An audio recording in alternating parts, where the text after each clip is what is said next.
I'd like to welcome you all to the Thursday, March 22nd Finance Committee meeting and the standing room only crowd that we have in place. The first order of business will be the pledge of allegiance to the flag. Allegiance to the flag of the United States of America and to the republic for which it stands, one nation, under God, indivisible, with liberty and justice for all.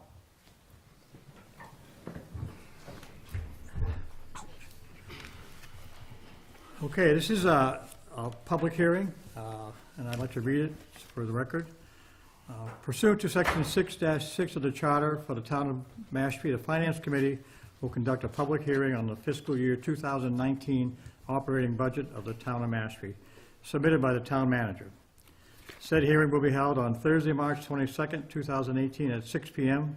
in the McCoy Meeting Room, Mashpee Town Hall, 16 Great Neck Road North, Mashpee, Massachusetts. Copies of the budget are available in the office of the Town Manager. So to open the public hearing, I guess, Mr. Collins, you're up.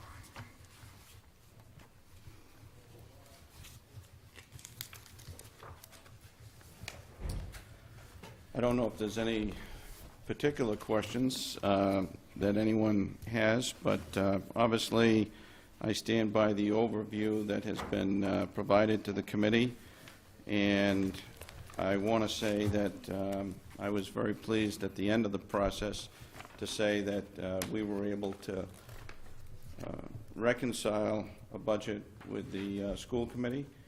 So the final product is something that the town and the school have agreed to, and I think that's what happens when folks engage in constructive dialogue and reach a reasonable compromise. I think for the most part, this is a level service budget. Obviously, as has been pointed out by some members of your committee in the past, the driving force to the budget is, in fact, personnel. However, the personnel costs are generally contractually driven in and of themselves, and I think the team as a whole has made a concerted effort to make sure that we take a conservative approach across the board, whether it be trying to contain costs, whether it be trying to make sure that our projections are conservative as far as growth is concerned or anything of that nature. And I think it's a fiscally responsible budget. I think it's restrained. I know some folks may not think so when they see some of the percentages in various departments, but I think you have to collectively put it all in perspective, and we have done just that. We've evaluated our expenses versus our revenues versus our anticipated revenues versus our services to ensure that whatever we are maintaining, is it sustainable long term, and if so, what are the options to make sure that whether it be 2021 or 2022 or 2023, that we're still balanced and we're not spending like the federal government. So from the public's perspective, and I guess that you're all generally public, even though some of you are town employees, any questions on the budget that you want to present? FinCom members, questions? I noticed, Phil, you asked one question of Rodney. I don't know if there was an answer about the difference between the town medical up 5.5% and the school being up a little higher. I don't know if was that ever resolved, or did you ever get an answer to that? Or do we know what the answer is? Yeah, that's when we were just looking at the percentage increase in the medical expense increase. I do know that the medical actually came in less than what we had anticipated, but do you want to answer that?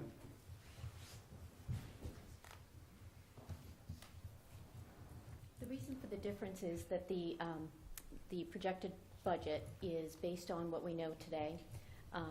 And there are, different amounts of new school employees, new town employees. So you're not going to see exactly an increase of the 6 or 8% of the FY18 budget. It's of the actual enrollees right now. Okay. And then there are some, just in case, more people come on, we do account for that as well. And I think that's an important clarification, that, when Mr. Collins talked about the increase being, personnel related, it's just not the salaries of the employees, but you're also taking, a huge hit, for medical, which is, a well-publicized increase everybody is facing. Yes. And we've talked about that in the meetings in the past, of that being a very large driver of the increase. Absolutely, and one of the reasons why we try to avoid adding personnel Yeah, is because of that factor. right. It's not just the base pay and the potential cost associated with that, but the big contributing factor to a cost of adding any person is the benefit package. Now, I think, Mike, with all the questions that I've posed back, I think I'm comfortable with Okay. the responses that I've received. I got one question on turnbacks. Turnbacks, yes. They go into free cash or funds available for Which isn't so appropriation. free anymore. So it's not really free cash, it's actually tax dollars that we collected for expenses that go back into expenses for the following year or other things. Do you know what the percentage, I'm sure it's small, I probably had it, of turnbacks versus where you get free cash from other places, or is it all, it's not all turnback? And I think you do have a spreadsheet regarding the turnbacks. Yes, You I do. should. I do. Okay. Just want to make sure. The turnbacks are only a part of it. Yeah. We try to keep a certain amount of free cash, a balance of a free cash going into the next fiscal year, because really that's the only free cash you're going to be guaranteed. So if you have a level of $2 million that you say, okay, we don't want to go beyond or lower than $2 million of free cash, we want to end the year, we know going into the next fiscal year, we will have $2 million. So your free cash, your certified free cash is made up of your balance of your prior year's free cash, your turnbacks, and any actual receipts over your estimates. Those are the 3 items that make up your Okay. free cash. I was just curious about that, thank you. You're welcome. Greg, any questions from previous meetings, or No. just? I think, you put together a budget that, we know it's been, incrementally increased here and there. Just keep trying to watch the spending as you're doing, best you can. And keeping in mind that the town and school combined with no fixed cost attached is 2.3% or thereabouts. And the other thing I just want to point out is I did have in perspective this upcoming fiscal year that there were going to be some adjustments in terms of the wage structure, which we addressed in collective bargaining. What specifically am I referring to? I'll repeat it again to this committee, just like I have said to the Board of Selectmen. We're not expecting any town employee, from the town manager down to the employee at the police department, the fire department, DPW, or any other department. We don't expect that individual to be the highest paid in that position on Cape Cod. However, what we are expecting is to stay competitive. Why? So that we can recruit quality people, and then in addition, we can retain quality people. So what is the bar? What is the standard? Where do we want to be? I have said repeatedly that we want to be in the median.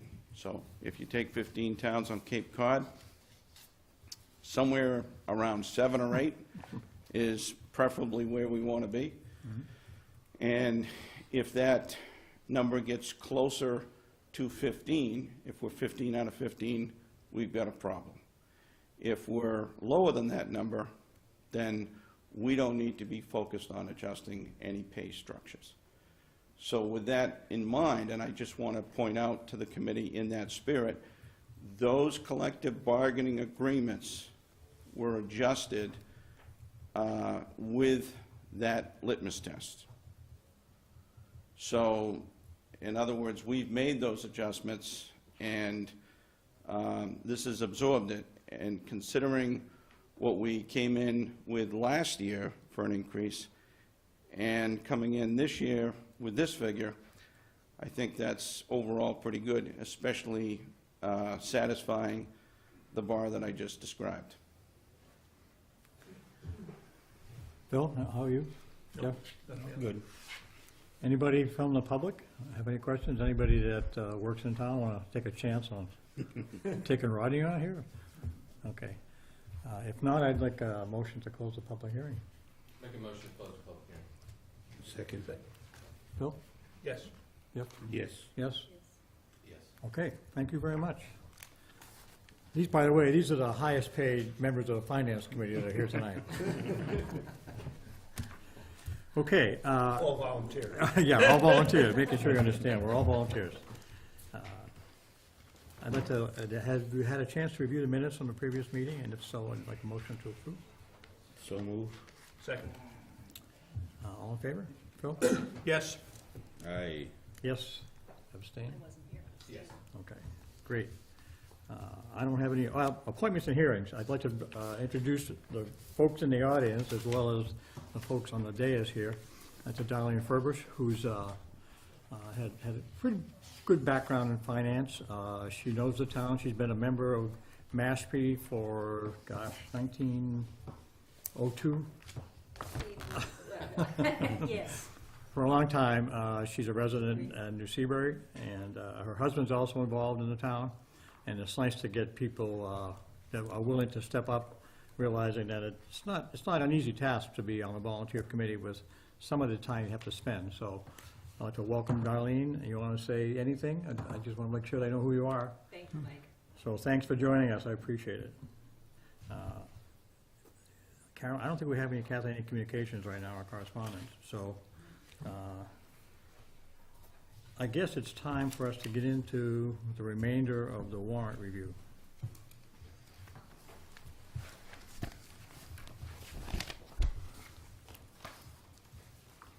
I think, I don't know how you want to do this. We want to do the same way we did last time, just sort of walk through. We have, on the special town meeting, we have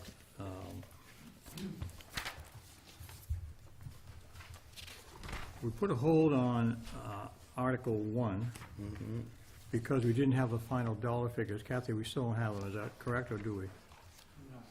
Do not. So I guess we can vote at that on, at the town meeting, right?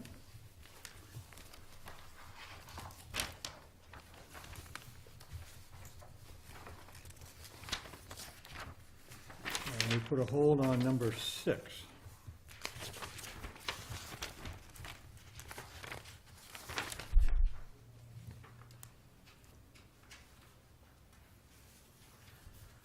Article 6, this was the, see if the town would vote to approve and transfer $167,000 from the CPC fund, 10% affordable housing, blah, blah, for the purpose of funding the Habitat for Humanity scattered site Mashpee community housing. 3 parcels are proposed, 3-bedroom ranch-style homes, different sites, 56 DeGrasse, 341 Great Neck Road, at $50,000 per home, including the purchase of Great Neck Road North property for $17,000. The homes would be deeded to perpetuity as affordable. The CPC committee voted 7-2 to support the article. I don't know if the selectmen have voted on this or not. I don't see it. So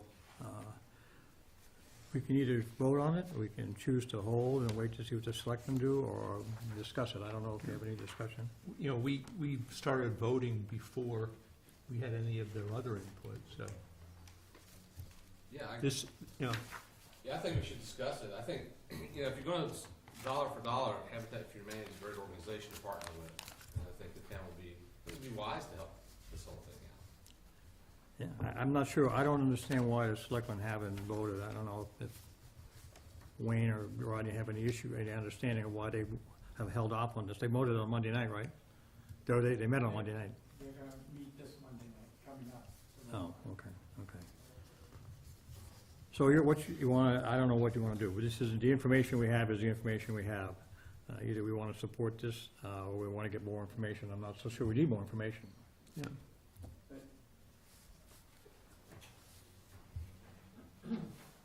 I don't want there to be any impression that the board is necessarily against it. I think there's just been a couple of different drafts that have been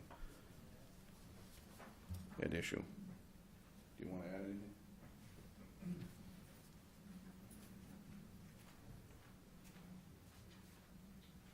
A couple of the selectmen had a question about the unbuildable lot and whether or not that was a subdivision prior to, and that's been resolved.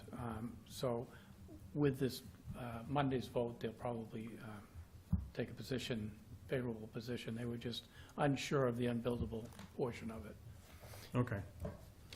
And it was clear to say that the houses could be built on that. Is that what? Well, it still has to go to the zoning board for approval to have it built, but if it doesn't, then this funds will not be used for that purpose. Okay.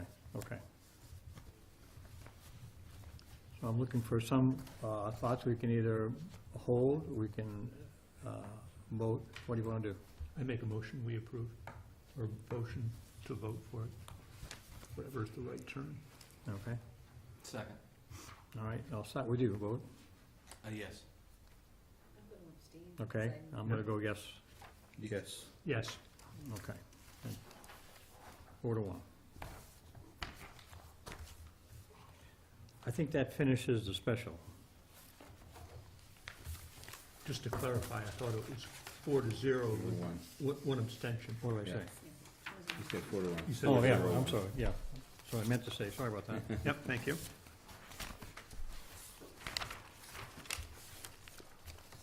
Okay. So on the annual, The first one would be Article 2. we held,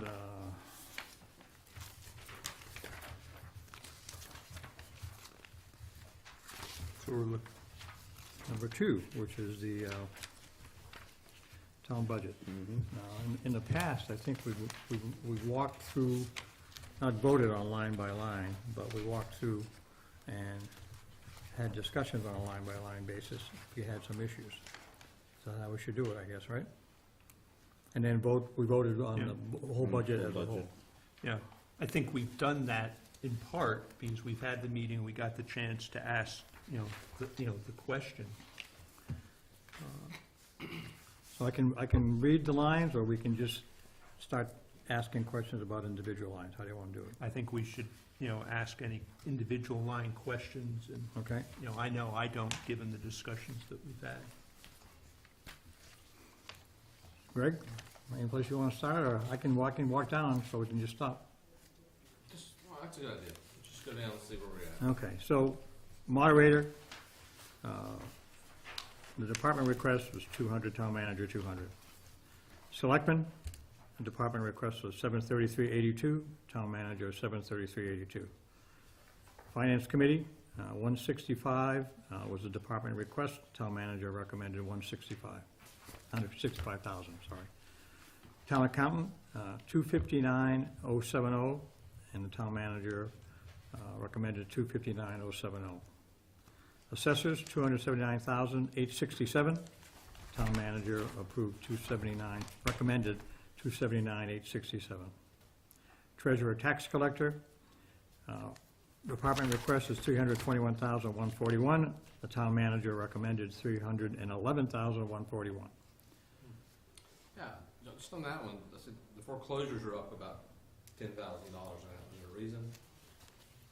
More foreclosures in Mashpee? Or expected more foreclosures in Mashpee? I don't know if can anybody in that back row answer that question, or take a guess? I don't have the treasurer yet. Just curious. Yeah. Budget to budget, they're flat. Right. I wonder why you asked about the other 10. Hold on. You, okay, You see what I'm talking about? yeah, the $20,000 increase, a $10,000 increase.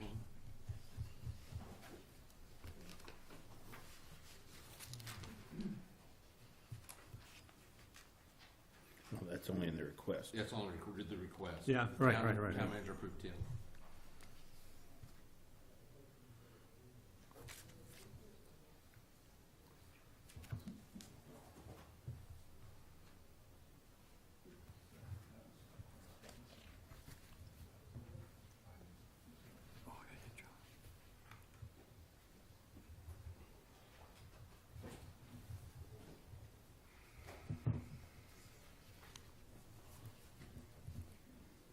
It might have been in our book, but I didn't get a chance to look at it.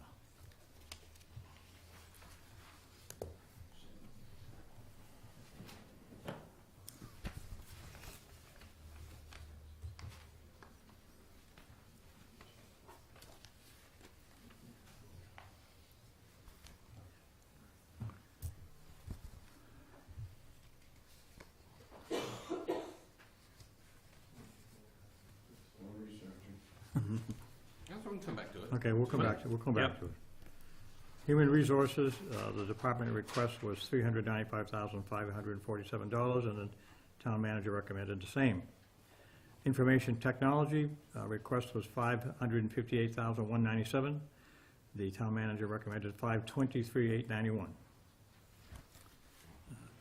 GIS recommendation was, request was $83,837, and the town manager recommended the same number. Oh, sorry, here you go, Rodney. Yes, this is a report submitted by the treasurer. Quote, "I doubled the foreclosure budget so I can start foreclosing on land of low-value parcels. I expect to move 2 to 3 parcels to foreclosure each year, and each parcel, I assume, will cost $5,000 to $6,000 to foreclose on. I plan on doing this each year until the land of low-value parcels become town property." End of quote. Thank you. Town clerk, department recommendation was $178,797, and the town manager recommended $176,402. Elections and registrations, request was $72,003, and the town manager recommended the same. Conservation was $207,776, and the town manager recommended $205,776. Natural Resources, request was $748,622. Town manager recommended $614,187.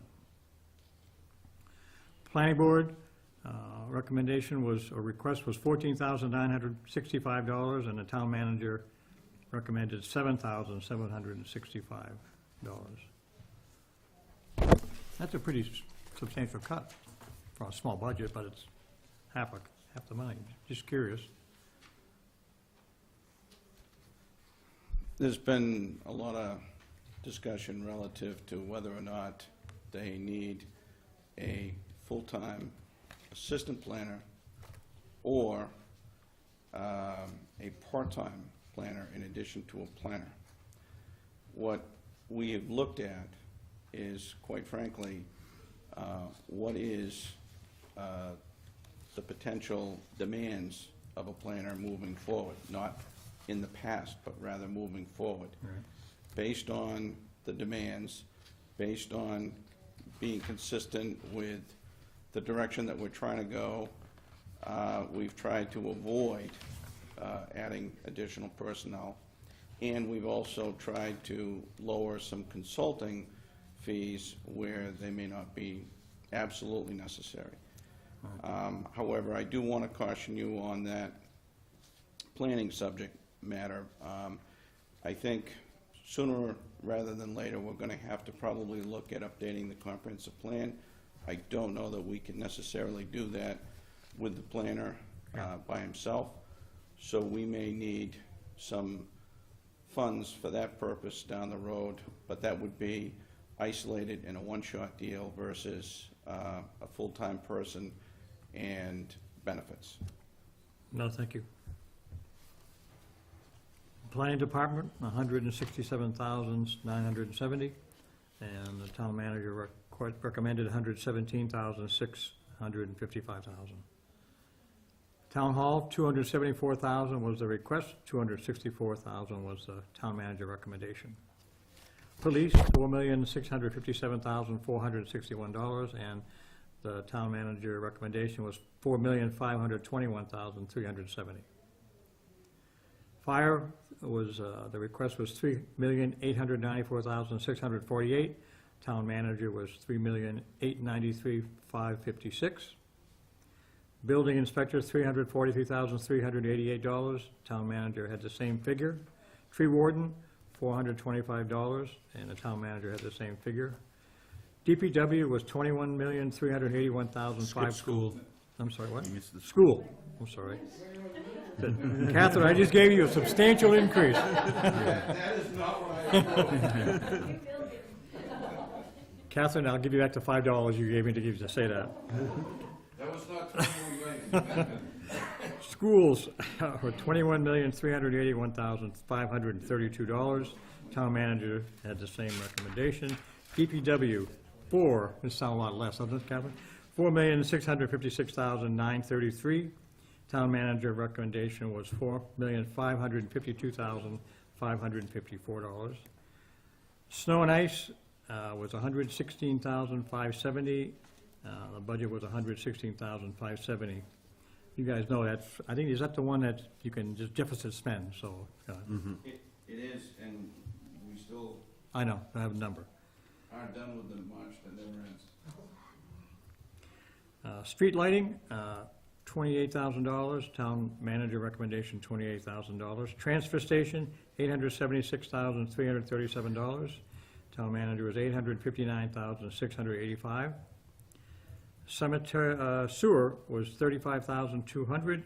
Town manager, $35,200. Cemetery, $15,000. Town manager, $15,000. Health was $265,432. Town manager with the same number. Council on Aging was $283,858. Town manager was the same number. Veterans was $140,500. Town manager recommendation was the same number. Human Services was $123,976, and the town manager recommendation was the same. Library, 600, Mr. Chairman, I'm sorry? let's go back to veterans for a second. I'm not sure what that is. How much? No, I'm not sure what it is, veterans. Is it, what does that money go to? That comes right out of Boston. Statutory. And what's, but, okay. Go, there you-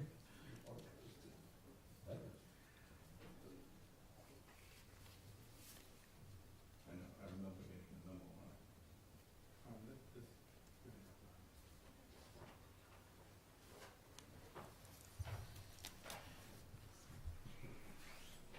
They have, don't they rent a place? Rental, oh, go ahead. The Veteran Services, first of all, we have to pay a membership, so we do have a line item for our membership. But also, for eligible veterans, we do cover certain costs, medical costs. There'll be some fuel assistance, items like that. And we do receive some reimbursement from the state for that. Okay, I'm just curious to know where Yeah. that exactly went to. Thank you. Thank you, Mr. Chairman. Human Services, I don't know if I did that or not. The request was $123,976. Town manager was the same figure. Library was $667,832. Town manager was the same figure. Recreation was $318,401. Town manager was $298,031. Historical was $16,030. Town manager $16,030. Cultural Council was $90,000 and $90,000. Principal inside 2.5 was $1,198,545. Town manager was the same. Principal outside was $605,000 and the same figure. Interest inside 2.5 was 182,166 with the same figure. Interest outside 2.5, 170,425, same figure. Temporary borrowing inside 2.5 was 150,000. Town manager was the same figure. Temporary borrowing outside 2.5 was $220,000. Town manager, same figure. Retirement expense, $3,025,933. Town manager was the same. Unemployment, 60,000. Town manager was 40. Medical insurance, $8,515,760. Town manager, $8,385,320. Group insurance, $14,500. Town manager is the same. Medicare, $453,318. Town manager was the same. And town insurance, $830,640. Town manager was the same, for a grand total of $57,708,714, recommended by departments, and the town manager's recommendation of $57,029,039.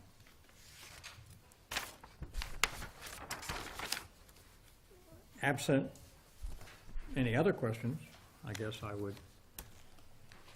ask if somebody wants a motion that we approve that. Article 2. I move that we approve Article 2 in the warrant. Second. We'll start with you, Greg? Yes. Abstain? Yes. Yes. Yes. Great. Okay. So now we go to, let's see if I can find it here. Capital appropriations? Yes.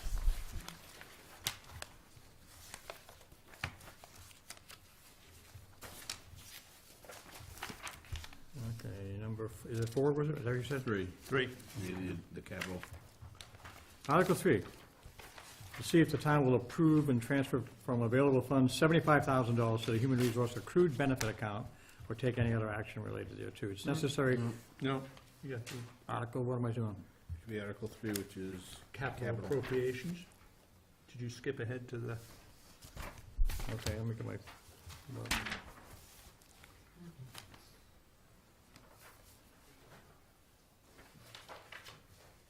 Article, what am I doing? Article, no, wait, let me Which see meeting? that. What am I looking at? Oh, on the bottom of that thing? Oh, I have some papers. Give me yours, Jeff. I have the wrong place here or something. Let me see that. Let me read it.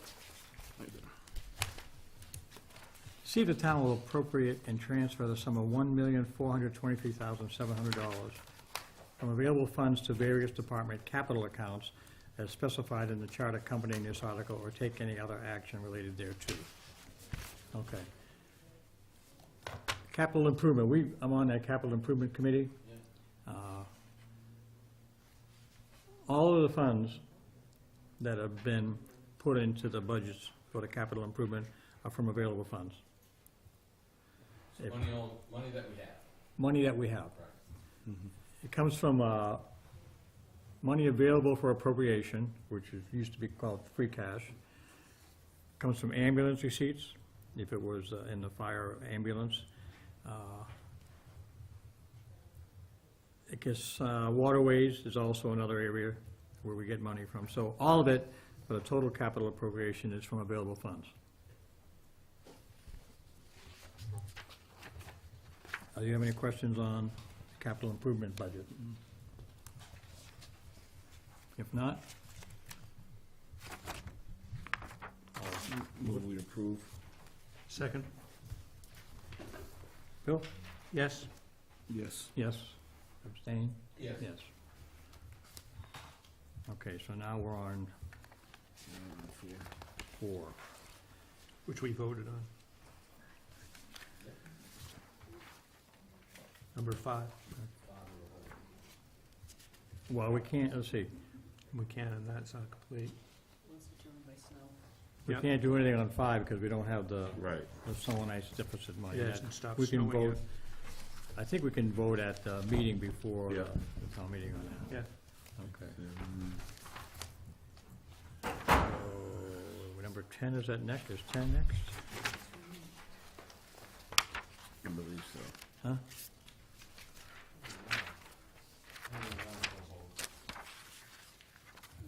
Ten from draft 2 was removed, so the numbers are going to be different. Okay. 10 was the fourth one. So I had number 10 as a hell, but that's been removed. That was removed. So in this draft 3 is number 10. It would be what, I don't know what that would be, number 9, I forget now. Draft 3, you've got number 9 is hold. So what are we voting on? Is it the natural resources, did we vote on that one? Yeah. That's the one? Nine's the same, I believe, yep, and we voted on 9. It's held by the board of directors, I believe. Okay, so we voted, I have, We- Yes, because it's the 600,000. So that one there we did Yeah. vote on. So now we're voting on number 10, which is the transfer, the sum of 39,000 from the revenue available for natural resources. Is that correct? The numbers have changed. that was, Oh, that we voted on. we Yep. voted on that one. Yep, yep, And in this draft 3, we voted on Article 11 as well. yep. And 12 we did not. And Article 12, we haven't voted on. This was the one that replaced, it was 2 of the articles on waterways, right? And we were, the reason we didn't vote on this one was because I think we weren't sure there was 2 similar articles. And that One was removed, so this one, that I'm reading now, go ahead, Rodney. Those were inadvertently submitted by the Natural Resource Officer, or Director, I should say, and Waterways. So one was removed. And the one that was removed was the one that we voted on, so we have to vote on this one tonight. We voted on the other one, I believe. Let's see, I've got us voting on Yeah, we haven't voted on that one as well.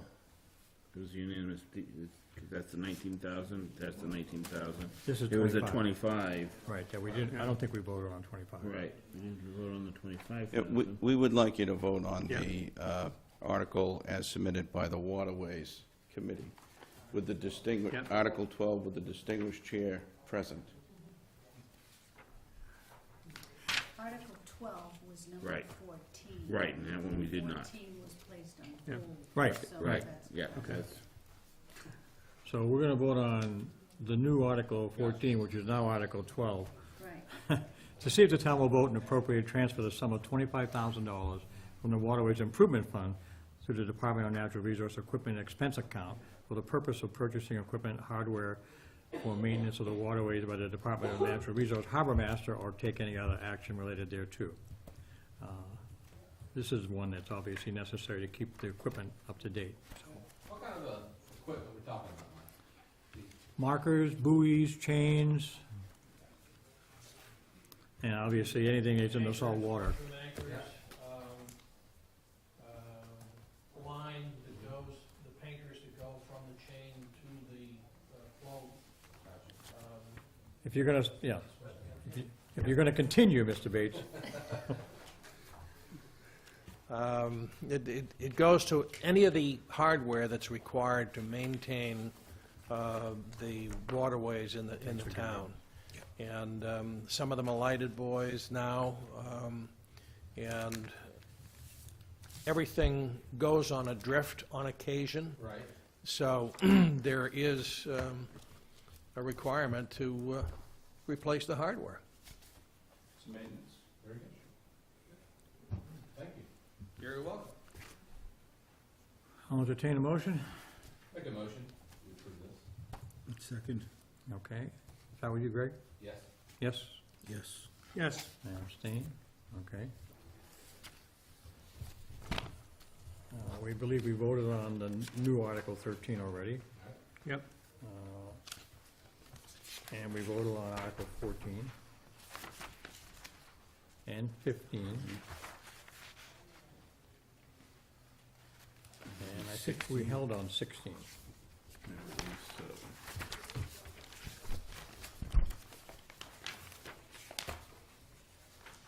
16 is the, Wayne just gave us a Yes, memo the here, but property swap. essentially, this is a land swap deal, right? And as I read this thing, it talks about, what this essentially does is it eliminates a couple of issues that are in place. There's an easement or a driveway it's a problem that one family has to cross somebody else's land to get to their land. And by executing a land swap, this family would no longer need an easement through conservation land to get to their existing driveway. And it looks like, I think it's an equal-sized piece of property. And it also closer to the Mashpee River, which allows for an expansion of conservation land that's out there now, which essentially is not used for anything anyways. So it seems to make logical sense. The family wins because they don't have to have an easement to cross some land. The town wins because they have additional conservation land in an area where they have other conservation land, as I understand it. I have the memo. Yep. Thank you. So I'll entertain a motion if you're comfortable with it. I so move. So move. I'll second it. Bill? Yes. Jeff? Yeah. Yes. Understand, right? Okay, now we're at Article 17. We have a couple of experts in the room. At least one, and John Furbush is the other one, to talk about what this really means. I guess we had a question about essentially what this means before we were to vote on it. So, John Furbush is the chair of the Zoning Board of Appeals. Mike Mendoza is Good our... evening, Mike. Good evening, my name is Mike Mendoza, I'm your building commissioner. Thank you, John. Thank you. Kind of explains Thank you. what exactly happened. You want to start? Chairman, members of the Finance Committee, we have put together what's the word I'm looking for? An article to be presented, and it's 174-17.1. It's a raise and replace. And I gave out some discussion material. I don't know if anybody's read it. I believe it was sent to you. Basically what happened is, and it tells you right here, the issue now facing the town is, over the past number of years, the ZBA is convinced by numerous applicants' attorneys that pre-existing non-conforming structures can be raised and replaced as long as the proposed structure is not more non-conforming than previously existed.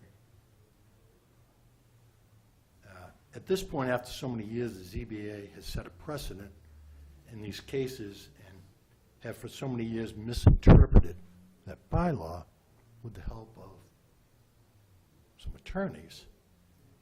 And it all came to a head down in Pompanesett when a raise and replace came up. There's a house on the end of Wilson Grove or no? No, Overlook. Overlook Knoll, 39, all the way at the end. Wanted to rip the house down and replace it. Now the question is, what does it fall under? Does it fall under 174.17 or 174.28? 174.17 basically says that as long as there's a structure there, a dwelling structure, you can change, extend it, or alter it if it's a non-conforming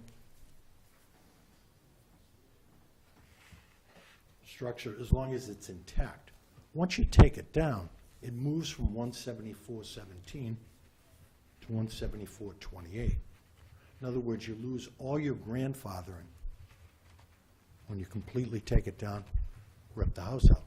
Goes back to current zoning. there's probably very few lots in this town that fit current zoning. So basically, if you rip down a house, and it's a non-conforming lot, you pull it out, can't rebuild it. John, just for education purposes, explain non-conforming, conforming, so I know what that is exactly. Okay. Let's say you've got a 6,000 square foot lot in Pompanesett. You're allowed to go 35 feet height, 15 feet from the sides, 40 from the front, 15 from the rear. Gotcha. On a 6,000 square foot lot, that's a real small house. Over the years, people have got variances and written findings to expand closer to the edges and build higher. Those would be your non-conforming then. Right. Gotcha. Thank you. Under current standards, it's non-conforming. So is the lot. Lot's 6,000 square feet. So if you go to the fourth page in the handout, here's your current zoning. R3 requires 40,000 square feet. That's almost an acre. R5, 80,000 square feet. That's almost 2 acres. Plenty of that popping up there. So you rip it down, you pull it out, you can't rebuild. Think about the effect on people trying to buy a house, rebuild it, bring it up to standards. Can't do it. And That's if some they rip people down- have, That's if they rip down completely. right, once you take it Wall out. up, the door up, or anything.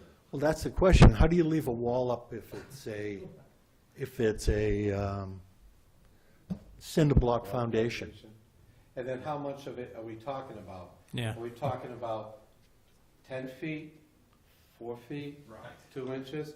But where it really gets to be interesting is, as we know, we got a lot of areas with water, we're at the ocean. Right. So what happens is, in some cases, if you get a house that's actually in a flood zone, but it was built prior to the FEMA regulations, so someone comes in, we've had this scenario recently, 50% of the value of the house, if that is reached, that's attained according to the federal government, that house has to be raised.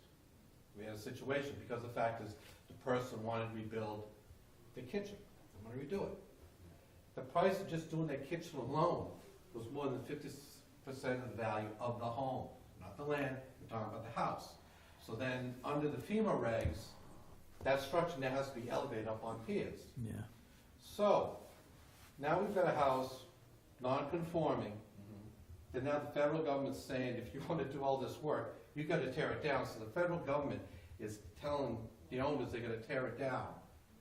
Not the homeowner looking to do it, not the town, Right. but the federal government saying, because you want to redo your kitchen. So now, you don't meet any of the setbacks. But now you're being forced because you want to rehab your home to be elevated. Now, how do you meet the zoning setbacks? It's not what's called a self-imposed hardship. It's like the federal government basically telling these people, you got to tear it down. So now where we get kind of stuck in the middle here is, okay, but the way the bylaw is currently written, when you tear something down, it says right here, you have to meet current zoning. It's not feasible. It's not possible. Which is why I have pointed out when people just come in for written findings, you go, no, you also need a variance. Because once you take down that house, you've got nothing. You've got this, empty.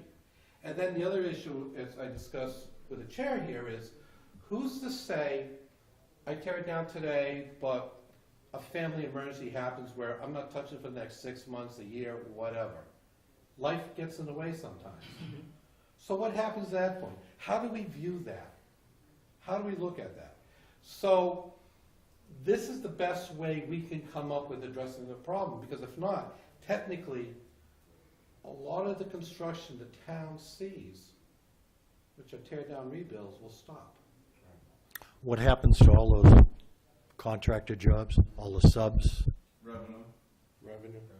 Right. Think about all the jobs that get impacted if they can't raise and replace a house on the ocean. You've got a house down there, and what he was talking about is 39 Wilson Grove, all the way at the end. The value of the house, $66,000. It sold for close to $1 million. That's the property. So if they want to, let's say they want to redo the kitchen or a bathroom, more than $31,500 is spent, blow it up. Can't do it. Like I Got to said, meet the reality- current standards as to FEMA. As well as local zoning, so we're kind of caught in a catch-22. What do we do? And then once again, getting back to how this conversation really started, if you're even outside of it, if you're going to tear down, because the way the bylaw is written, you have to have something to add on to maintain the existing nonconformity. So what are we talking about? 20 feet of wall, 20 feet of foundation, 10 feet, 5 feet? The thing is, you have to be consistent. You can't say, you can have 10 feet of wall, you can have 5 feet. We need better guidelines than that. So the best way to address it, I feel, is a bylaw like this.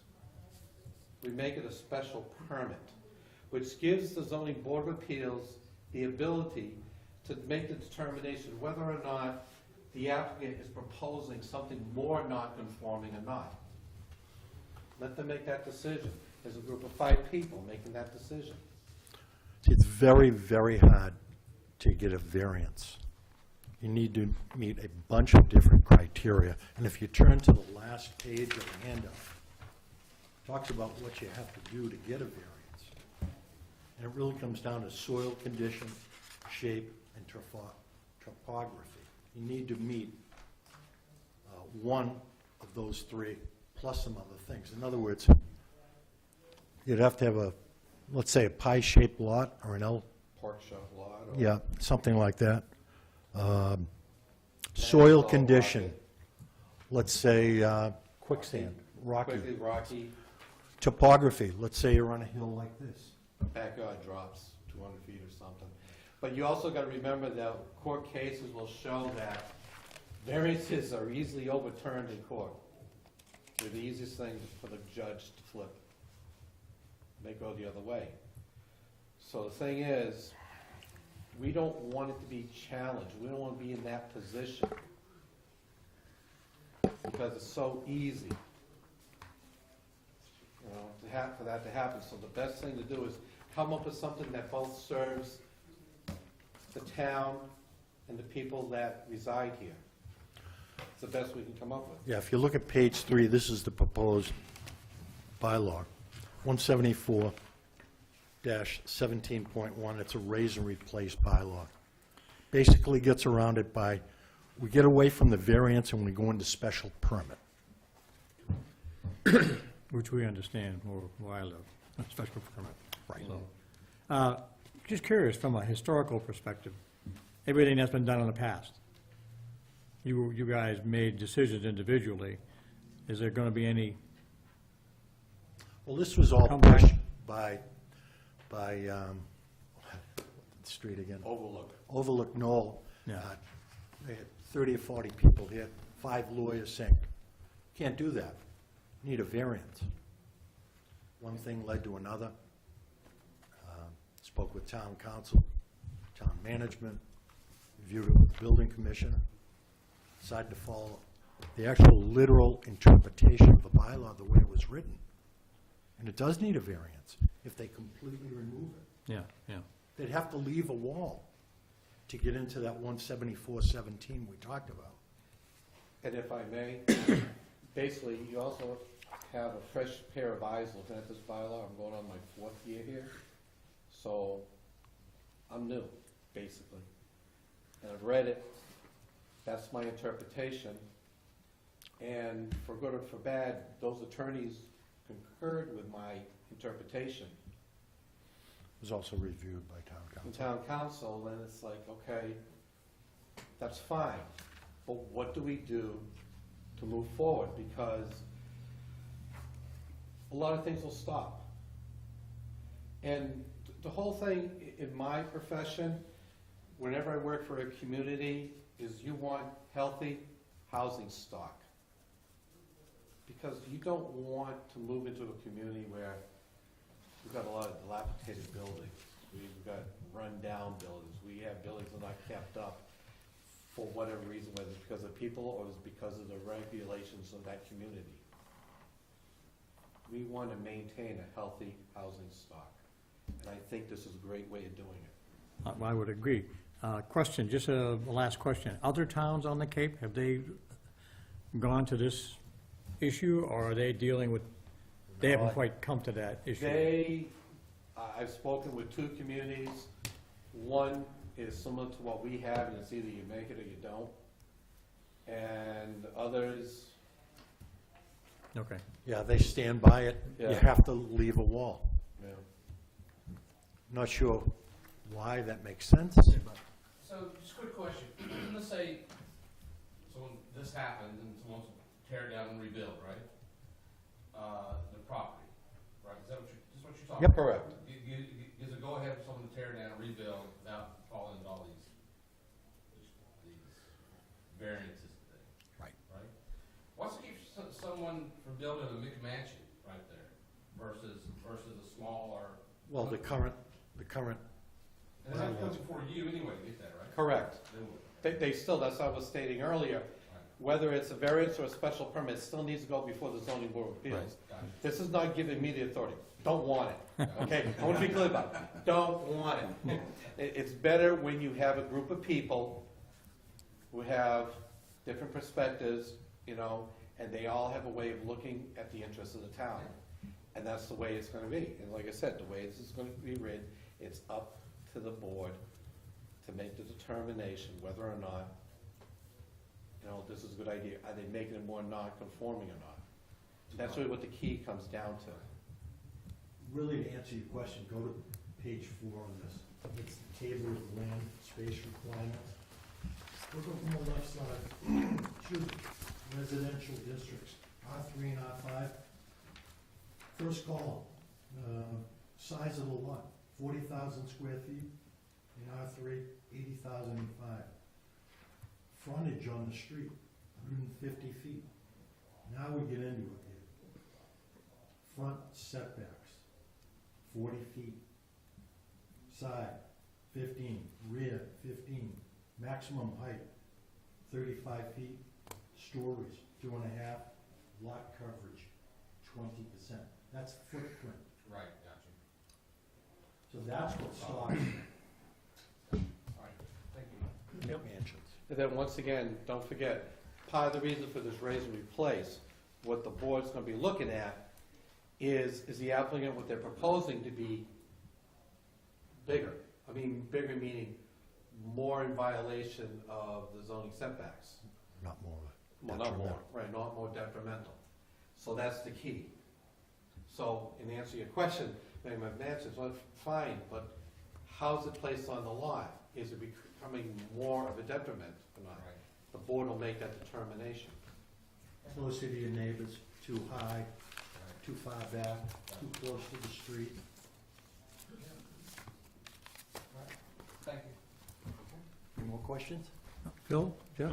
Nope. Thank you, guys, you. appreciate it, time. So based on that information, I'll entertain a motion if you're so disposed to do so.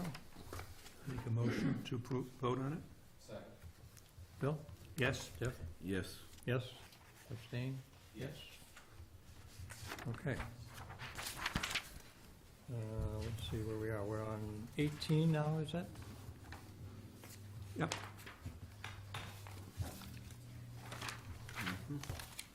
And I think we discussed this before, obviously, Yes. and I don't know if you have any other questions or any information. I understand this is in litigation now, so we have to be a bit careful about having a conversation with something in litigation, so.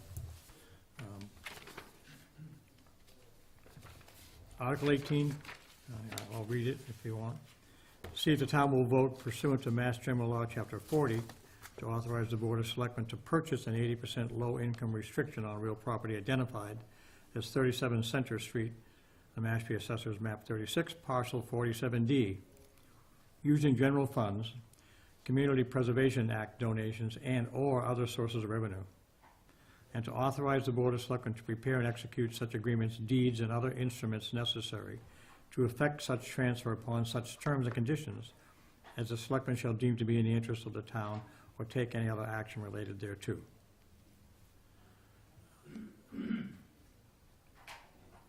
When the condominium was built pursuant to the comprehensive permit under Chapter 40B, was sold with a deed restriction on the property, limiting the resale to persons who make no more than 120% of the median area income. While the property was constructed under that comprehensive permit, it does not contribute to the town's affordable housing inventory at this point in time. The purchase of the restriction to persons who make 80% of the median area income would increase the town's affordable subsidized housing inventory by one home. The selectmen have not voted on this at this point. Is that correct, Wayne? That is correct. Okay. So you want to break that down layman's language a little bit then? In terms of, Thank you. the selectmen did not vote. Okay. Good try, good try. As I understand it, if the selectmen, and we've already been told that regardless of the outcome of this at meeting, that it's non-binding, I believe, and that the town doesn't have to do anything. But regardless of They that, don't have to, but they could. yes, I guess they could. Yeah. As I understand it, and I'll probably be wrong, but when the house was built, it was deed restricted. That's the first thing. Deed restricted to the point where it couldn't be sold for any more than a certain amount of money, period, because it's under that deed restriction. If the selectmen were to purchase that deed restriction, is what I understand it, they could take that property and they could make it part of affordable housing inventory for the town. Right. If they chose to do that. Well, What's wrong with that idea? the other thing. I'm not saying If I anything. understand correctly, hold Go on. ahead, go ahead. If I understand correctly, purchasing that restriction would allow the town to get any excess funds over Yeah. that restricted amount. Is that the article, what's the difference between 18 and 19? That's a good question. Do you want us to explain that? Or 19 extinguishes the act, 18. But I Purchase see in on. 19's writing that that's where they talk about the excess funds going to the town. I don't see that in 18, so I'm just trying to understand the difference between the two. Rodney? I want to defer to the petitioner because I know that they've been at every meeting, so I certainly wouldn't want to, although I'm not presiding over the meeting, Yeah. I certainly want to give them the opportunity. But there is one reason why I wanted to step up here, Mr. Chair, and that is to clarify that we did make an error in that there were two petitions, not one, and initially we thought that there was one. So that has been corrected, and that's why you have the new petition in front of you. And there was no malicious intent to the petitioners, but we appreciate their communication. We appreciate their sincere passion on the subject matter, and I just wanted to clarify why there's two. I'd like to make a statement, too, that we're not going to get into negotiation because it's in litigation, so, Yeah. okay.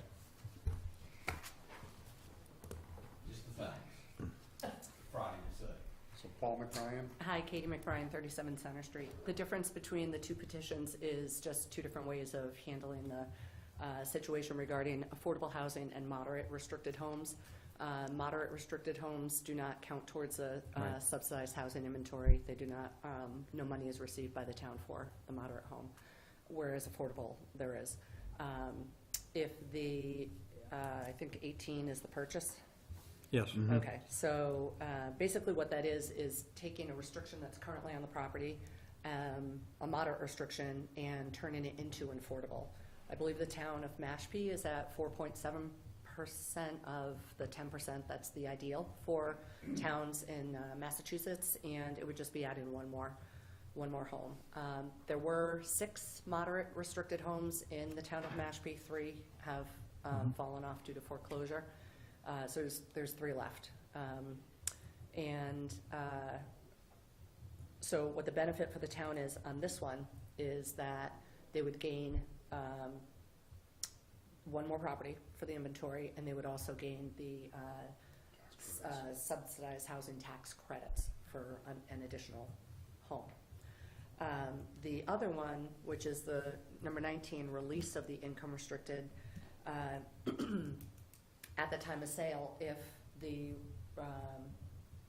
moderate income or moderate restriction is released, the town would get all excess funds in over and above $330,000. So we have already had an offer for $359,900 or $359,000, and the town would have gotten everything from 30,000-ish, maybe a little bit less, 25,000. And then we also had an offer for $355,000, and the town would have again gotten everything over and above. So it's just kind of different ways of looking at what's more beneficial to the town. I guess, just one question I had is that at the end of the day, when the house is sold, you as the owner would get no more than the max you could get under the present structure. I went into it knowing that's it, and I was fine with that. So Okay. I've never, in the year that we've been in the loops here, I've never been looking for anything more than, Yeah. This is the deed restriction that's stopping the house from being sold. yeah. In fact, we actually, we had the home originally listed for $369,900, and we had reduced it 4 times and just kind of stopped there because we needed to kind of figure out what was going on. It's currently off the market, but we actually would put it on higher. You probably have all seen Mashpee is the second most active housing market on Cape Cod, and it's 6th in the entire state of Massachusetts. So there are. I think we would be able to sustain We would- 389,000. So we're going for price tag. 389, so So- which would be a much, Which would be- 50,000-ish for the town. So And can I ask Okay. a couple questions of the property? absolutely. How many bedrooms? Do you have it built out top to bottom? How many bathrooms? Yeah, it's a 3-bedroom, 2-bath house, and Finished basement, upgrades, stamped concrete patio, outside shower, deck, split systems, split patio, AC stamped concrete. systems. Yeah. Shed in the back. You put money into it. Yeah. We've put about You made- 100,000 into it, Yeah, but exactly. remember, I bought it when I was single with a Yes. 2-year-old. Exactly. He wasn't in the picture, And that was going to be a forever home. and that was going to be my forever home. It was, and there, I don't feel like there are reasons I can state why it's not going to be our forever home. They were very personal, and so I need not to. But yep, once you came in, put a lot in there because it absolutely was going to be our forever home. Just on to remove the deed restriction at the 120%, which is the moderate, would effectively eliminate people in that category from being able to buy that house, right?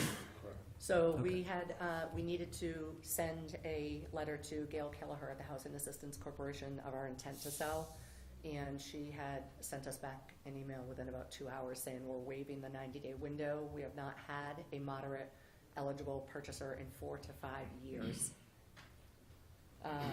In addition, when things started really moving in a fashion where it was just boggling my mind, like, why can we, hand over fist, this house would have been sold. We have, there was so much activity on it, but it was always the deed restriction that stopped it. I started checking in with all the other towns on the Cape. Who does moderates? Who does moderates? Because everybody hears about affordable housing. And I have the data over my little bag over there, but hardly anybody does moderates because the formula doesn't work. In fact, I took the ZBA's meeting back in June and snipped sections, and so somebody doesn't have to sit and watch an hour-and-a-half meeting, to share with people. At the meeting, the chair of the Affordable Housing Committee was just saying, wipe them all out. There's 3 of them in the entire town of Mashpee. People were so concerned about a slippery slope or setting a precedence. There's 3. They don't work. the formula doesn't work. It's, Gail Kelleher says the formula doesn't work, Bud Abbott says the formula doesn't work. Yeah, I know Bud and Alan. I'm just curious to know why So it doesn't we- work, but I don't know why. That's- We that's- petitioned the two warrants to go on and figure out which. Can I just one answer to your go question with. why it doesn't work? So the 80% of the area median income is the affordable slice. And then up to the 120%, which is what I fell into, that allowed me to qualify to buy that house at that time in 2005. When I purchased it, the deed has a multiplier in it. And I agreed, you know, when I purchased the home that when I go to sell it, 4.288 times whatever, you can't make any more than this. And I said, okay, that's fine. So if you watch that ZBA meeting, the people who qualify under the moderate, 120% of the area median income, really probably max could afford like a $275,000 house. I don't know if that was off the cuff, but that was what was stated at the ZBA meeting. So when I bought it for $265, if I knew that I could only make $275, I probably still would have bought the house. But that's not what it was. It was $330. So we can't afford to take $275. Mhm. So that's why we went with the second option, which was to remove the moderate, make it down to an affordable. At an affordable rate of 3-bedroom, 2-bath, would probably sell, we're guessing around $200,000 to a qualified, affordable person. And then have the CPA money make up the difference between, say, $200 to, say $135,000 to purchase the moderate and making it affordable. They have all sorts of charts and graphs, and it would be, a family of 6 or a family of 4 or a family of 5. So the numbers change when you're looking at it, but it is a 3-bedroom, 2-bath house. That's a nice location on a cul-de-sac that abuts 350 acres Oh, of yeah. noisy hole conservation land. Well, that would put the CPC people on a hook, if you will, for $100,000 or more. About 135,000. Okay. So which Bud had said at the meeting that they take all this money in, but it doesn't get spent out for affordable housing. That was one of the things he said, but he also, we were talking about the costs to really get the whole ball rolling on the Habitat for Humanity houses in town, et cetera. And, the combination of what it costs to do that and getting another affordable property are almost equal as far as the How much cost does it put in. cost to make a Habitat for Yeah. Humanity house? You're talking about $140,000 from soup to nuts between the land, the house, and everything. No, I realize, I was on the Affordable Housing Committee, and I Oh, was yeah. involved in Habitat, but they're spending the money, first of all, and they're spending it as they're supposed to in the 4 categories that they're supposed to spend it. But I hear what you're saying, okay. Thank you. Do you have any other questions, Greg? I'm just curious, guesstimate what your property taxes are for me? Can you tell me what that they are? They assessed the house at $207,000, so I'm not really sure. Right. And of course, if it's sold, if it's sold for whatever price, those property taxes will go up. Absolutely. The town will get that in. Right. And right now, because it's a 40B moderate, they're paying less real estate taxes. They assessed the house at $207,000, whereas the same size house that's in the neighborhood that's not a 40B is assessed at close to $300,000.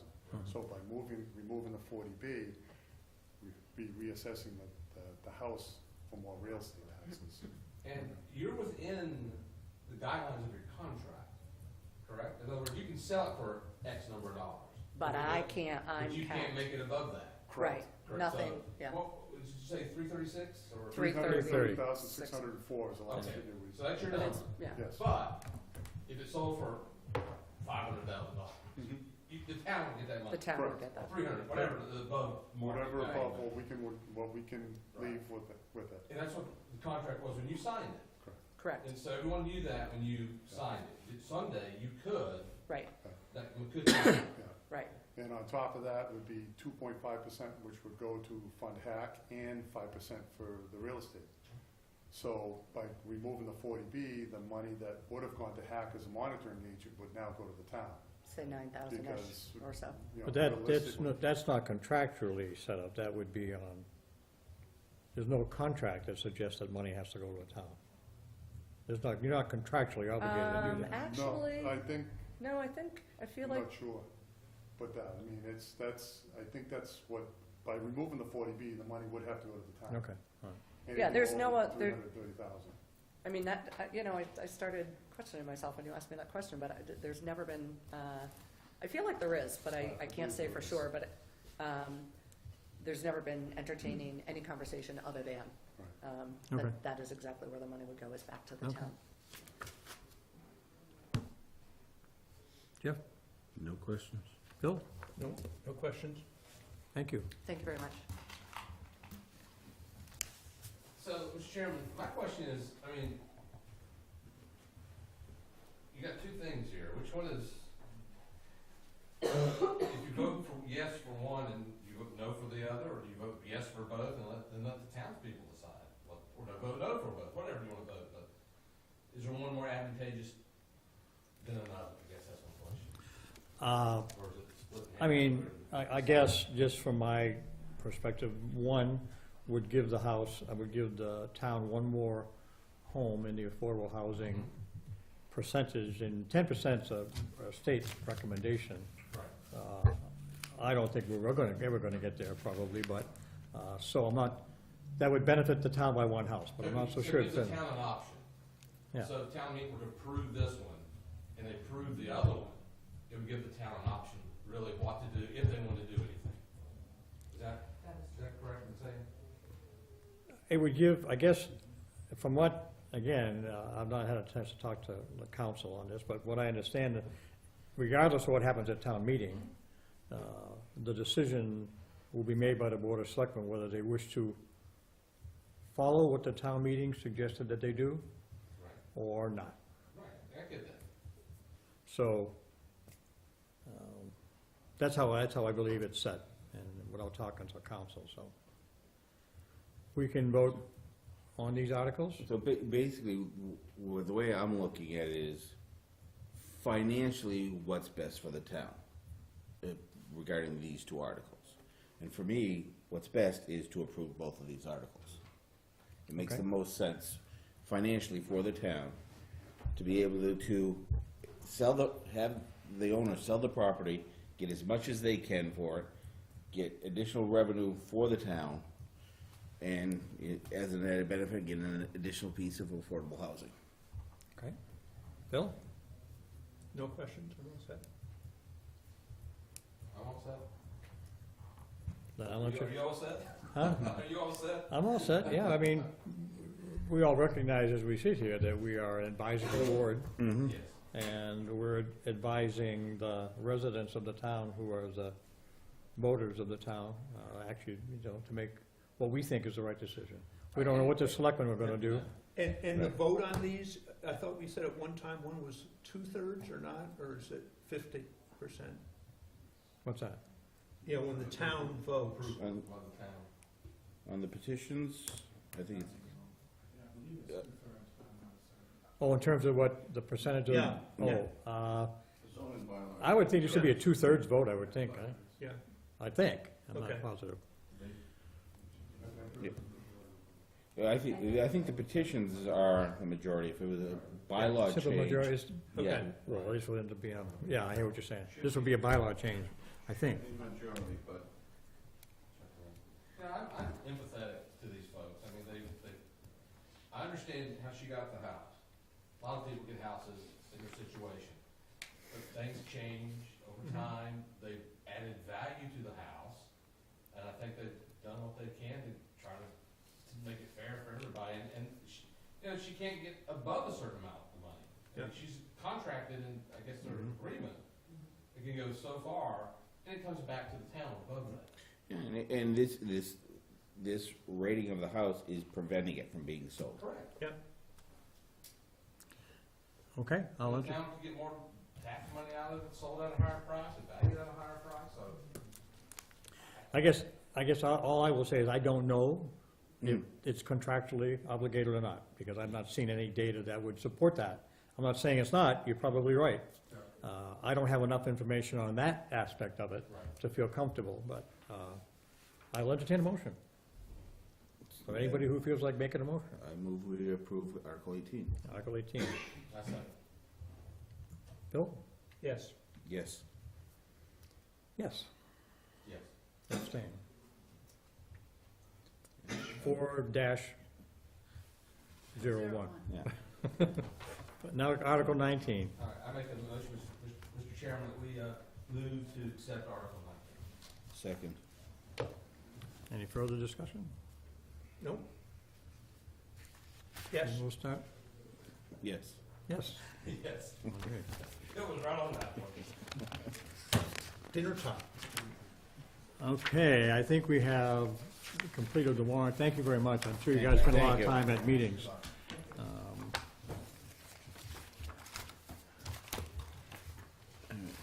We have a couple things that, we have a report.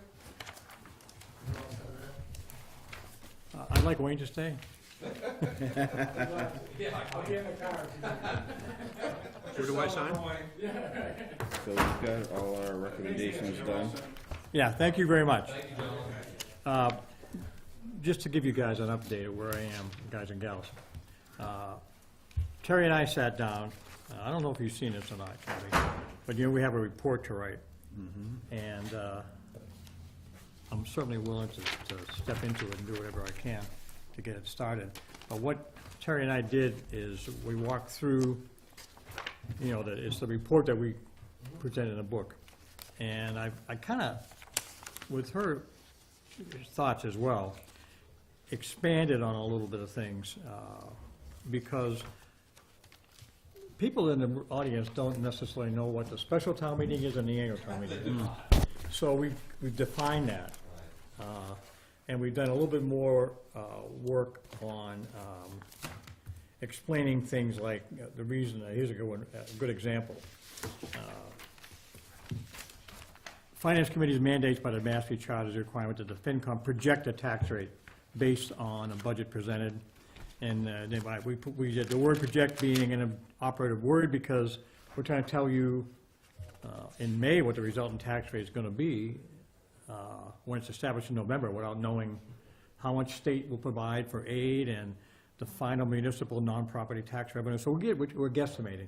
So I tried to put words in there that would be more expansive Okay. without going crazy, Yes. so that people reading it, and we hope that they read it, would have, be more comfortable about what they're looking at. And I'm gonna send it to you all, I just started it, it's not done. And the last question I have for you guys is that we normally put an explanation of the article. Yeah. And we normally make it as succinct as possible. Do you want me to take a shot at that and send it to you? Do you want to split it up, or how would you want to, before we do it? Or I can just go back home and I can send you an email through Kathy that says, Phil, do 4, 5, and 6. Yeah. If you would rather I do that. That's up to you. I don't know how you want to do it. Or I'll take a shot at all of them. Be better to split the work up, I think. Yeah. You want to take a look at well, it's hard to do independently. If you all want to take a look at it and decide which one you want to take, I might get back 4 of you saying I want to take Article 1. You pick and send. So would you like me to do that? Would that be a good sense to you? I'll split it up? Yeah. Try to get each one to get a difficult one and each one to get a bunch of easy ones. I'll be calling you for help. And whatever you pick for me, you better do. Is that okay with you guys? Fine. Other than that, I'd just like to say one thing. I apologize to all of you. I made an executive decision on Darlene.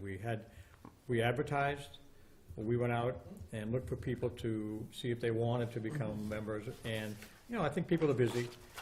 And I reached out to Darlene. I know her because she works with me on the Peninsula Council at New Seabury. She's smart, got a lot of talent, got a good background. So I asked if she would consider it. She did. I went through Kathy, went to Jerry Carter. He interviewed Darlene, and so I kind of made an executive decision to add to the board. I hate to do that without talking to you, but we were running short on time, and I wanted to get her in here for the budget, so I apologize for that. Not a problem. All good. And I think I told you, Chris's uncle passed away. I don't have the details, but I'll send it to you once I get it, in case you're interested in sending him a card. So, Other than that, Kathy, is there something that I have to, Other than that, I would say we should meet another next meeting? week. We're scheduled for the Confirm all 29th. explanations, the letter, so everything's ready for Terry for the report. I have to get the report to Terry by April 4th, right? Yes. That's the latest, to get the Yeah. report that, so, Of our recommendations. yeah, that would be the entire report. And I think the letter that we put together talking about, you know, comes to the meeting and all the rest of that stuff. So, is next week available for you guys? I've got it on my calendar, I believe, What day already. is it? The 29th. 29th is Thursday. That is Monday, Thursday, I insist. It's what? It's Holy Thursday. Thursday before Easter. Okay, we can meet in the back pew. If you come up to Hanover, you can. Uh, I'm out of pocket that day. You can do Wednesday. Wednesday, okay, still, Jeff? Will everyone have time to do their explanations? I think we're down to the short straws, Yes, unfortunately. I could so- do, I could do Wednesday. Darlene? So, is 6 o'clock work good for you guys? Or is that too early? Or it's too late, you know? I mean, I don't know, It's fine with me. I can make it work. Yeah. Thank you, So- Kathy, for sending reminders of it. yeah. Keep doing that, would you? So this would be March 28th Yep. at 6 PM, and we'll see if we can get a room, Kathy. And then tomorrow, I will send you all kind of just numbers if you want to take a look at them, and That would be great. then we have a couple days to look at it. I mean, I think the way I see it, I could be wrong, is the simpler the explanation, the less work we all have to do. Right.